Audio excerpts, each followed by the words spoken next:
ఓం నమో భగవతే వాద్యవాయ మహంకాళి అన్నపూర్ణైన మా చిన్నమ్మ మా అమ్మ వాళ్ళ చెల్లి సరోజ చిన్నమ్మ మా ఇంటికి వచ్చిందనమాట.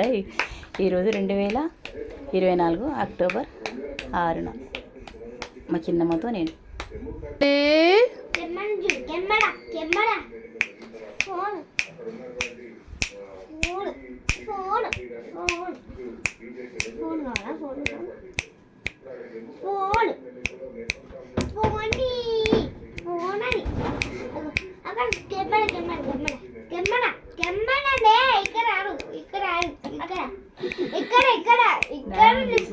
అన్న ఏం చెప్తున్నా నీకు ధన్విక ఆమెకు నానమ్మని చూస్తే మంచిగా అనిపిస్తుంది. అప్పుడు చూసుకో ఆడ చూసుకో ఇప్పుడు